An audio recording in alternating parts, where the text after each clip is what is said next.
বাঙালি জাত্যাভিমানের শান রবিভূম থেকে ভাষা আন্দোলনে মমতা ভিন রাজ্যে বেছে বেছে বাঙালিদের নির্যাতন, বাংলা বললেই বাংলাদেশি তকমা দিয়ে হেনস্থা, রবীন্দ্রনাথের ছবি নিয়ে মিছিল তৃণমূল সুপ্রিমোর, বাংলা অক্ষরের কাট আউট নিয়ে পদযাত্রা।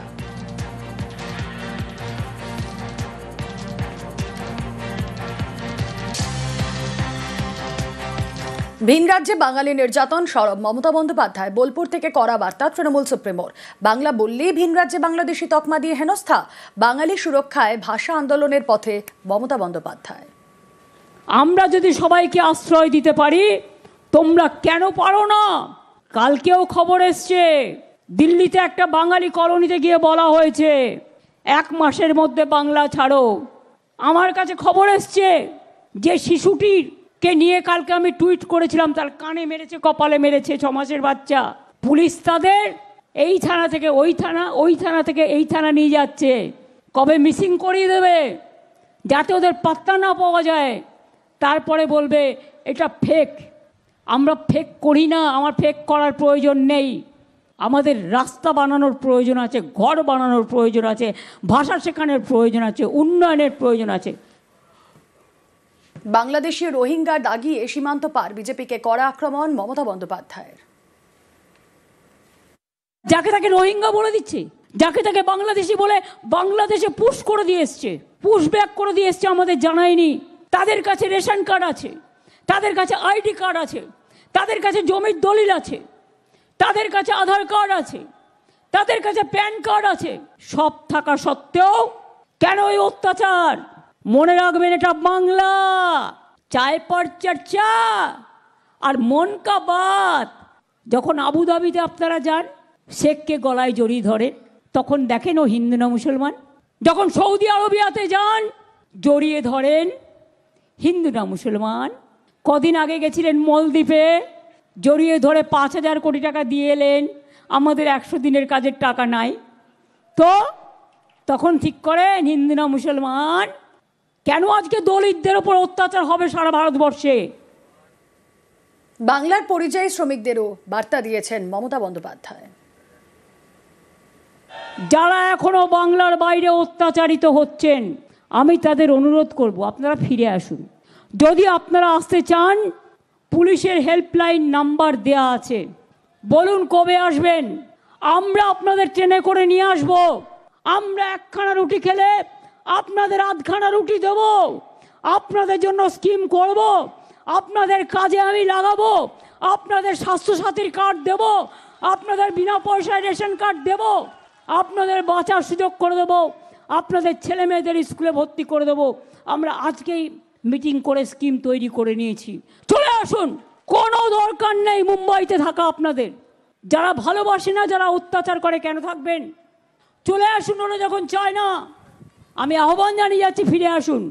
দায়িত্ব পশ্চিমবঙ্গ সরকারের। বোলপুরের মঞ্চ থেকে এসআইআর নিয়ে তোপ মমতার, বিজেপির বিরুদ্ধে ষড়যন্ত্রের অভিযোগ তুলেছেন তৃণমূল সুপ্রিমো। শুনুন, আমি কোনো ভাষার বিরুদ্ধে নই। I must clarify my stand. मैं कभी कोई हिंदी भाषी को बोला है कि आप बांग्ला छोड़ के चल जाओ, कभी नहीं बताया। You are also my friend. लेकिन ये बात आप कह सकते हैं ना कि अगर बंगाली बोलने का नाते दिल्ली में अत्याचार हो, राजस्थान में अत्याचार हो, उत्तर प्रदेश में अत्याचार हो, मध्य प्रदेश में हो, गुजरात में हो, चाहे असम पे हो, तो क्या ये आपको भी अच्छा लगता है? आप भी आपका कम्युनिटी से आवाज सुनो कि अगर हमारा बंगाल में 1.5 करोड़ माइग्रेंट वर्कर काम करते हैं, तो बंगाल का 22 लाख बाहर में काम करते हैं, तो उसको पूरा अत्याचार बंद करो। প্রধানমন্ত্রী নরেন্দ্র মোদী এ বঙ্গে এসে বাঙালি অস্মিতায় শান দিয়েছেন, মোদীকে নিশানা মমতা বন্দ্যোপাধ্যায়ের। ডাবল ইঞ্জিন গভর্নমেন্ট সরকারের, কেন জানেন? এই যে নির্বাচন কমিশনকে নিয়ে এসছেন, তার পায়ে আমি জবা ফুল দিয়ে বলছি, আপনি ভালো থাকুন। আপনি গভর্নমেন্টের হয়ে এনআরসির খেলায় নেমেছেন। বলছেন একবার কারো বাড়ি যাবে, ঘুরে চলে আসবে, 4 বার যাবে। 4 বার তো সকাল দুপুর বিকেল সন্ধ্যেও যেতে পারে, নাও যেতে পারে, নিয়ে তার নামটা বাতিল। কত বড় সাহস! স্বাধীনতা আন্দোলনে ছিল না, জাগরণে ছিল না, গণতন্ত্রে ছিল না।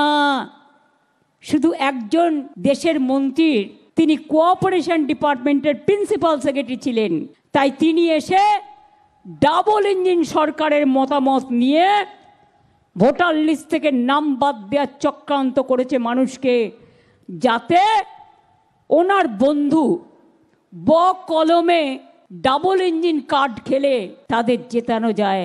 আমরা বলি শূন্য থেকে মহাশূন্যে যাবে, এ ভুল করতে যেও না।